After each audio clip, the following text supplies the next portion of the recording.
Ecobici y HSBC, la red con más de 22 millones de viajes en 2024 y muy pronto más cerca de ti, presenta Lo que hay que saber. Banco de México baja el pronóstico del PIB de este año y advierte que puede caer más.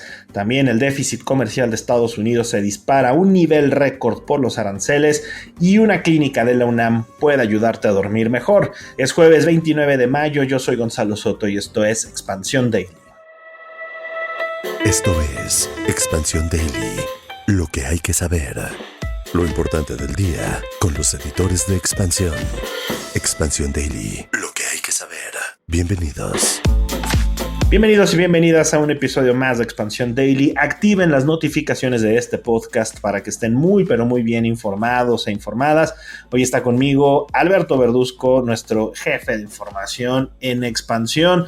Beto, muy buenos días. Mi querido Gonzalo, qué gusto estar nuevamente aquí. Un saludo a toda nuestra audiencia. Hoy, como decía uno de nuestros productores, va a arder el cerro. Beto viene filoso.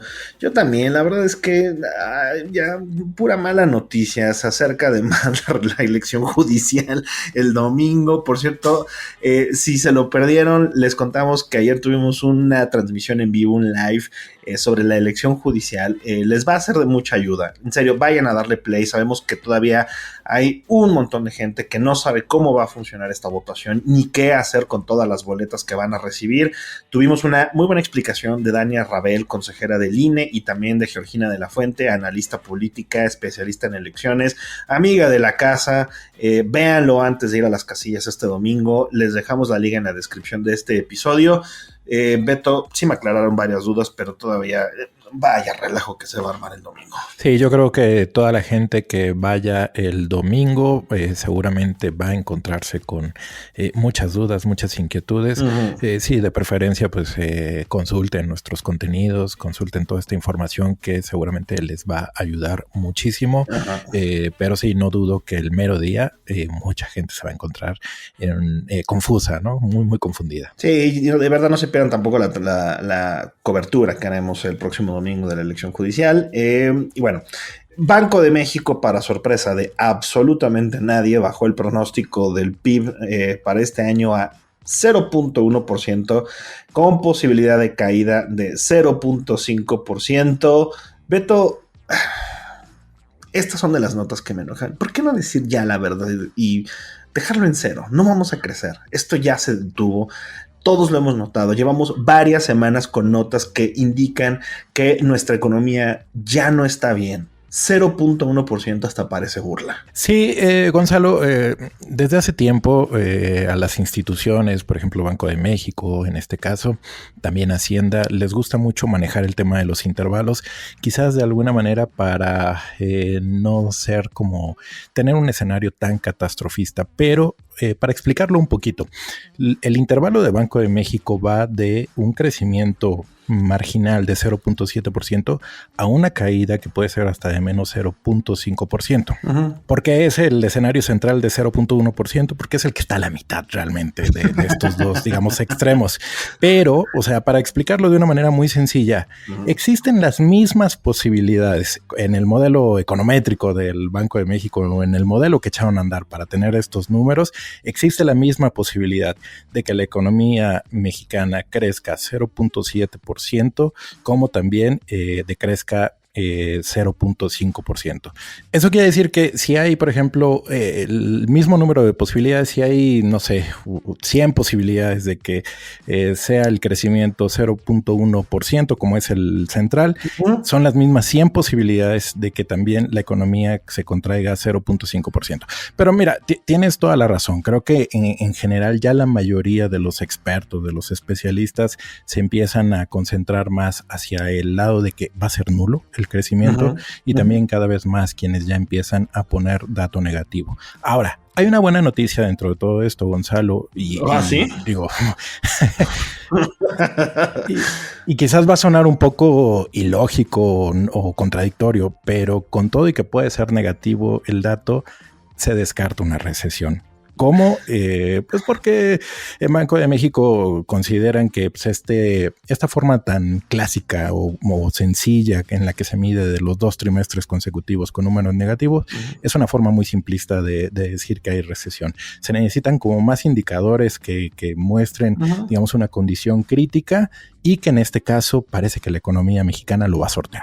Beto, pero ya 0% se siente en la calle. 0% se siente en el súper, 0% se siente en el trabajo, 0% se siente cada vez que tenemos que realizar algún pago, 0% se siente ya en el bolsillo. Es decir, no, a ver, está descartando Banco de México una recesión, hablar de este crecimiento económico, es más, ya no es crecimiento, punto. O sea, tampoco caigamos en los eufemismos, ¿verdad? De crecimiento negativo, a ver, no hay crecimiento, estamos en 0, está la economía detenida. Eso ya se siente. Sí, totalmente de acuerdo.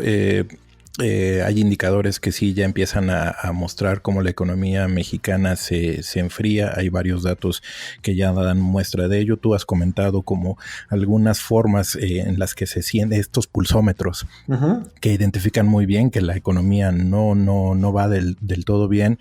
Mucho de esto que estamos, digamos, atravesando, este periodo que estamos atravesando, pues ha tenido que ver con la cautela que ha generado todo el asunto de la política comercial en Estados Unidos.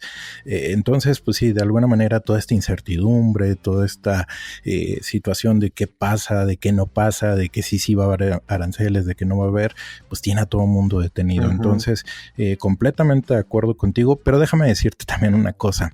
Por lo menos el Banco de México me parece mucho más sensato de lo que ha sido la Secretaría de Hacienda, que pues se ha mantenido ahí muy firme en que vamos a tener un crecimiento pues muchísimo más positivo de lo que hoy nos dio a conocer el Banco Central. Hacienda todavía dice que vamos a estar creciendo arriba de 1 y cacho %, lo cual es algo totalmente fuera de la realidad. Ya, mira, Banco de México se está comportando como el adulto en el gobierno, o sea, el que pues sí, te tiene que dar la mala noticia, pero por lo menos está siendo franco, directo con la sociedad mexicana, con el país, diciendo, pues, ¿saben qué? Estamos en ceros, estamos parados, la economía está detenida, no es una circunstancia positiva. Y encima de todo, también la Junta de Gobierno de entrada descartaron, ya decías tú, la recesión, pero sí hay ya preocupación otra vez por el comportamiento de la inflación que está en la rayita de salirse de su rango. Recordemos que el objetivo del Banco de México es que la economía tenga una inflación de 3%, más menos 1%, es decir, el techo máximo que tolera el Banco de México es un 4%. Estamos en la rayita y ya otra vez la Junta de Gobierno dice, aguas, los precios pueden irse otra vez para arriba. De hecho, Gonzalo, el dato de la primera quincena de mayo que se dio a conocer hace unos días ya habla de que la inflación se sitúa en 4.22%, es decir, ya está fuera del rango. Y sí, creo que fue un tema muy interesante en esta reunión que tuvieron con los medios, de que sí hay como tal una preocupación y lo es porque, a ver, nos duró como muy poquito el tiempo en el que lograron, porque ya venimos de muchísimo tiempo fuera del objetivo y estábamos muy contentos hace algunos meses porque se había logrado converger hacia ese objetivo que tú comentas de 3% con ese rango de tolerancia de más menos 1. Lo habíamos logrado y pensamos que por ahí íbamos a estar transitando un buen tiempo, pues nos duró realmente muy poquito. Nada. Porque sí, y mira que hay un tema que a mí me pareció muy interesante de las declaraciones de los miembros de la Junta de Gobierno, particularmente del subgobernador Jonathan Heath, que creo que es muy interesante porque él dice que los servicios deberían ser muy susceptibles a las condiciones cíclicas de la economía, pero no están respondiendo todavía como lo están ellos esperando.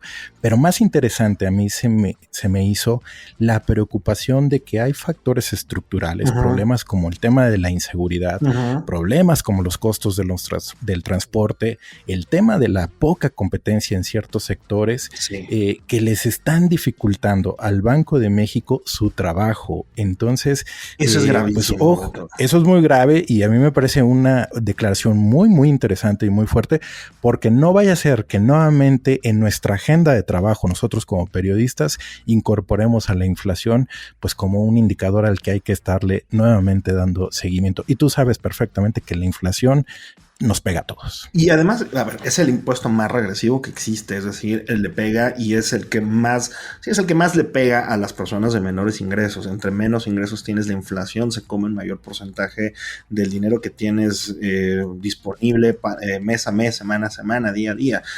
A mí te voy a decir qué es lo que más me preocupa de todo esto, Beto, y es que estamos, lo que dice HIT es prácticamente estamos navegando con los ojos tapados. No tenemos la información correcta, quizá, para tomar decisiones adecuadas como Banco Central debido a estos factores estructurales, que es gravísimo, de nuevo, que el Banco Central mexicano tenga en estos momentos estas deficiencias para poder realizar su trabajo.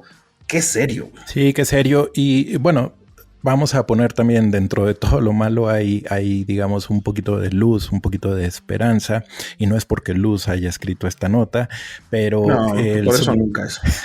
El subgobernador otro de los subgobernadores, en este caso Omar Mejía, él comenta o él considera que este repunte de la inflación será temporal.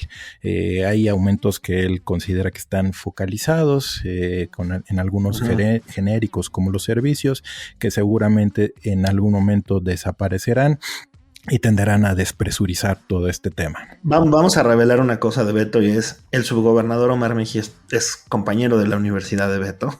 ¿Qué tan bueno era haciendo estas predicciones, Beto? Por favor, cuéntanos. Lo que acabas de revelar es que él sí estudió y yo no. Porque él está en Banco de México y yo no. Otros aquí, hombre. Bueno, a ver, confiemos en que por lo menos esa clase la haya tomado correctamente. Bueno, una cosa adicional, Banco de México también agregó que el impuesto a las remesas elevará el costo de canales formales. Ya lo habíamos mencionado en algún otro episodio. Vámonos con el siguiente tema, Beto, porque de acuerdo con cifras del Departamento de Comercio de Estados Unidos, entre enero y marzo de 2025, el déficit comercial de bienes de ese país alcanzó un nuevo récord y superó los 420,000 millones de dólares frente a los casi 250,000 millones del mismo periodo del año anterior. Es decir, con todo y los aranceles, con todo y el proteccionismo, Estados Unidos compró más de lo que vendió. El plan Trump se fue por el caño. Gonzalo, te voy a confesar algo, y es, yo ya me estaba saboreando esta nota desde que empezaron las amenazas arancelarias. Yo de verdad sabía que íbamos a tener que escribir esto en algún momento. Me da mucho gusto que sea en Expansión los pioneros en estar dando estos datos. Se enteraron primero y lo entendieron primero aquí en Expansión, ¿eh? Así es que no se los cuenten después. Porque, Gonzalo, déjame, y me voy a poner ahora sí la gorra de economista, digo, aunque no estudié más que Omar Mejía, pero me la voy a poner, porque quiero dejarte una reflexión antes de que entremos al tema y a los datos de esta muy buena nota. Venga. Las leyes económicas no son capricho. Están escritas en los libros, probadas una y otra vez a lo largo de la historia. Ignorarlas o querer reinventarlas sale caro. Uh-huh. En economía, ir contracorriente no siempre es audaz y a veces es imprudente. Los mercados, tú lo sabes, Gonzalo, pueden ser pacientes, pero no son ingenuos. Uh-huh. Y al final hay una regla que está escrita en piedra, uh-huh, y es: con los fundamentales macroeconómicos no se juega. Señor Trump, se lo dijimos. Como dice nuestra reportera Patricia Tapia en esta nota, se le advirtió. Acaban de escuchar a Adam Alberto Keynes, un economista de primerísimo nivel. Beto, yo sé que esperaste desde el 20 de enero que comenzó el gobierno de Trump a que yo dijera esto, y tenías razón. Tenías razón, porque efectivamente desde ese momento, y estimados podescuchas, la verdad es que ustedes no nos van a dejar mentir, a lo largo de muchos episodios sí dimos varios adelantos de que esto era una cosa que iba a ocurrir tarde o temprano. Y bueno, la visión de Trump, que estaba apoyada en que los aranceles debían funcionar como un muro económico para frenar las importaciones, para proteger el empleo, para reducir ese déficit, lo único que hizo fue lo contrario. Y ahora es casi el doble, prácticamente, casi el doble, ¿verdad? 3/4 partes, ¿verdad? De el déficit que tenían todavía el año pasado. Estados Unidos está comprando más, compró más, importó más del mundo respecto de lo que vendió, es decir, el efecto exactamente contrario a lo que era la intención. Si después de esto la política arancelaria, la política comercial no toma un giro distinto, Estados Unidos está condenándose a sí mismo a convertirse mucho más rápido en la segunda economía o en una economía más dependiente todavía del exterior, y encima de todo a pérdidas de empleo, a pérdidas de capacidad manufacturera y a pérdidas de competitividad. Sí, Gonzalo, y pues mira, lo que ocurrió mucho y por qué se disparó el déficit es muchos ante la amenaza de los aranceles, pues lo que hicieron fue importar de una manera mayor. Hubo gente que Beto, hubo gente que adelantó compras de Navidad. Lo que se llama las compras de pánico, ¿no? Exacto. Lo que conocemos como compras de pánico, justo pues para blindarse un poco una vez que ya se hicieran realidad. Lo cierto es que pues en estos vaivenes de si sí aplica, no aplica, pues la gente prefirió blindarse y por eso el incremento. Y ahora lo que se va a enfrentar y la complicación que va a tener Donald Trump es eventualmente esto pues implicará problemas de el empleo, tendremos un tema de inflación allá en Estados Unidos y de alguna manera para mala suerte nuestra tendremos el coletazo. Entonces se viene un periodo también complicado en términos económicos y todo esto pues por el empecinamiento de Donald Trump de considerar además o mal leer un indicador como era el déficit, pensar que ese indicador pues era el malvado, ¿no? De esta historia de los temas comerciales. Beto, tan grande fue el daño que se reveló con esta balanza comercial allá en Estados Unidos que un tribunal, el Tribunal de Comercio Internacional en Manhattan, bloqueó la entrada en vigor de los aranceles del famosísimo y ya se siente hasta lejano día de la liberación de Trump. Dictaminó que el mandatario se extralimitó en su autoridad al imponer estos aranceles generalizados. Y bueno, la verdad es que también yo me imagino habrá otros estados que buscarán alguna salida similar, si no es que la misma, o verán la manera de darle la vuelta a muchos de estos aranceles. A ver, esta misma semana platicábamos de cómo ya muchos países y muchas empresas ya le dan la vuelta o están intentando darle la vuelta a los aranceles por medio pues, de engaños aduaneros, por medio de triangulaciones en el tema de la exportación a Estados Unidos, cambios, ¿verdad?, en los materiales en los cuales se hacían muchos productos. El daño a los fundamentales, como decías tú, estructurales de la economía estadounidense, allí está. Sí, Gonzalo, y me preocupa mucho porque se está fomentando en muchos sentidos la ilegalidad, ¿no? De las operaciones. Lo mismo seguramente ocurrirá, que es algo que decía Banco de México con el tema de las remesas, pues todos estos canales formales seguramente también van a tener que los van a querer desviar para evitar el pago de impuestos y se van a ir por temas más informales. Y lo mismo pasa en el comercio, como bien lo comentas, y también pues cada vez hay más presión de empresas, de agentes económicos que han estado involucrados en todo este tema de la política comercial, que empiezan a levantar la voz de la insostenibilidad para el negocio, para la operación, para la rentabilidad. Y pues tarde que temprano, como lo dije hace rato, la realidad económica te pone en tu lugar. Beto, además fue un muy mal día para Donald Trump porque ayer se terminó el bromance que tenía con Elon Musk, quien dejó oficialmente su puesto en la Casa Blanca. Vaya, su esfuerzo como líder de este recién creado Departamento de Eficiencia Gubernamental, estaba encargado de recortar el gasto federal, pues Musk dijo bye, le pegó suficiente a sus empresas. Mi querido Beto, no todas las amistades y cariños duran como el nuestro. Pues le costó mucho, le costó la chamba. Yo no sé si a Elon Musk el haber hecho una crítica el pasado martes al plan fiscal de Donald Trump, también un plan fiscal muy agresivo, buscando pues descargarle, hacerle mayor descarga fiscal a los contribuyentes, pero sobre todo a los de mayores ingresos. No hay que olvidar que Donald Trump es empresario y muchas de las políticas fiscales o este plan, esta iniciativa fiscal tiene pues una gran dedicatoria para gente como él, empresarios o contribuyentes de altos ingresos. Pues Elon Musk hizo una crítica a esto y después, ¡pum!, se fue. Dejó colgado todo. Dejó colgado todo. Yo la verdad lo veía venir.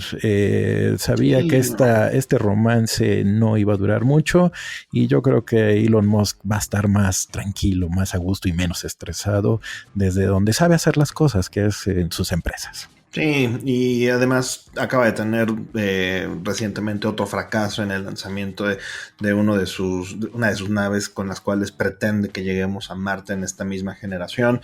Tesla ha tenido una caída importante también en sus acciones, en sus ventas. Es decir, la cosa no marchaba bien. Son dos egos gigantescos, los de Musk y los de Trump, que tenían que lidiar todos los días. Nadie toleraba en el gabinete de Trump a Elon Musk. Pocos estudiantes lo hacen. Entonces, más que cantado. Pero bueno, Beto, hablando de coches, que decimos Tesla, pues no son ni estadounidenses ni alemanes los autos preferidos de los mexicanos. ¿De dónde vienen los carros que más nos gustan, Beto? Pues mira, los mexicanos prefieren los autos japoneses y yo no soy una referencia, desde luego, pero tuve un auto japonés y te voy a decir una cosa, cada que me preguntan, ya no lo tengo, pero cada que me preguntan cómo me salió, te puedo asegurar que mi respuesta siempre es la misma. Es uno de los coches más nobles que he tenido en muchos sentidos. Nunca me dio lata. El tema de llevarlo al servicio nunca me resultó caro. Un coche muy eficiente en muchos sentidos.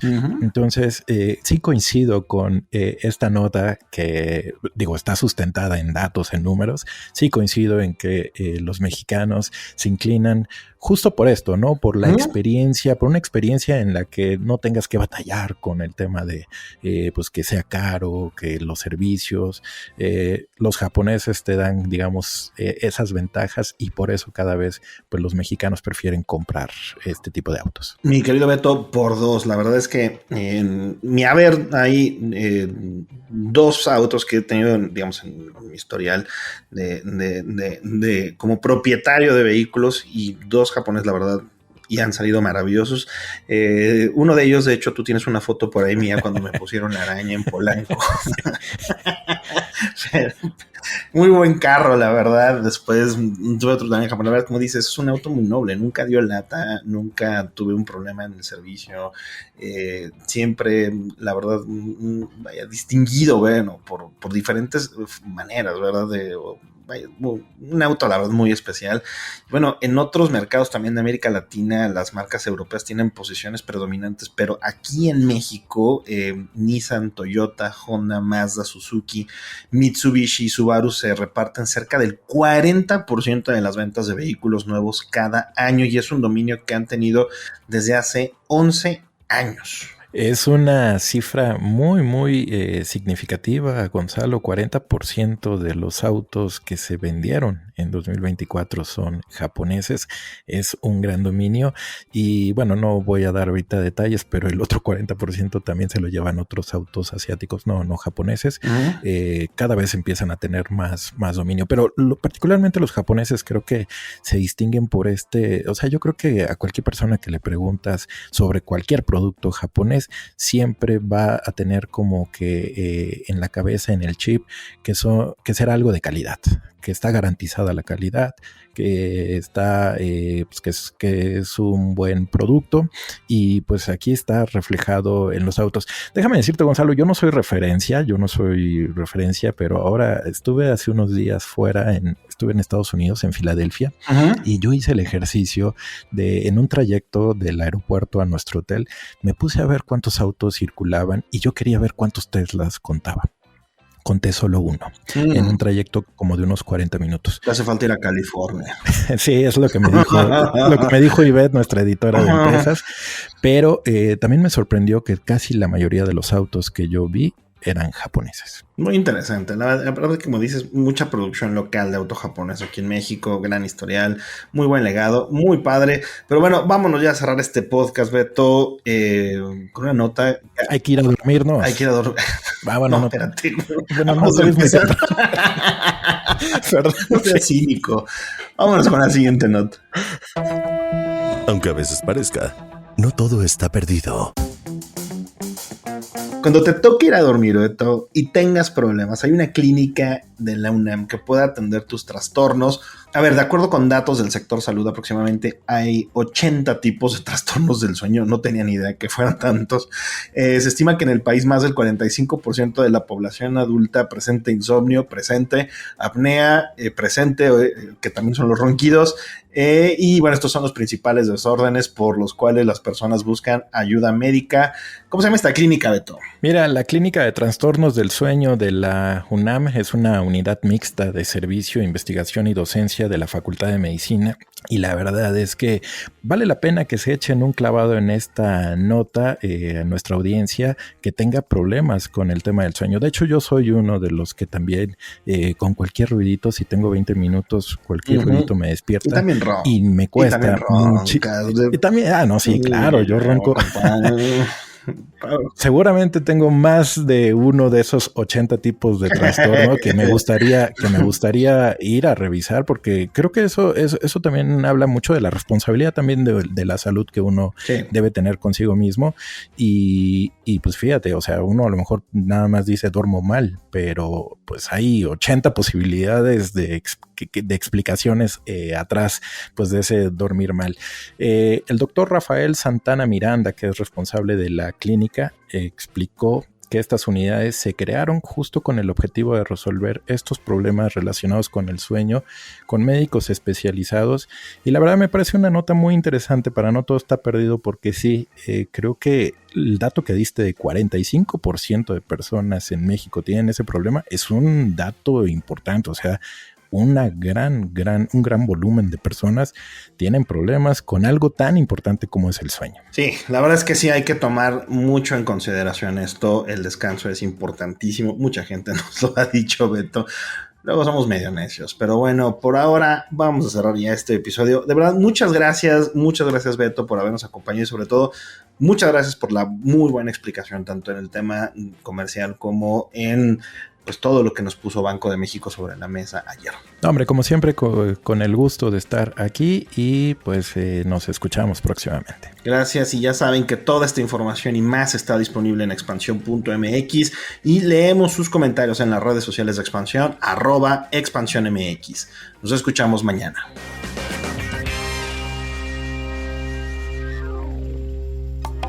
Expansión Daily. Escucha un nuevo episodio lunes a viernes a partir de las 6 de la mañana. Expansión Daily es un podcast de Expansión.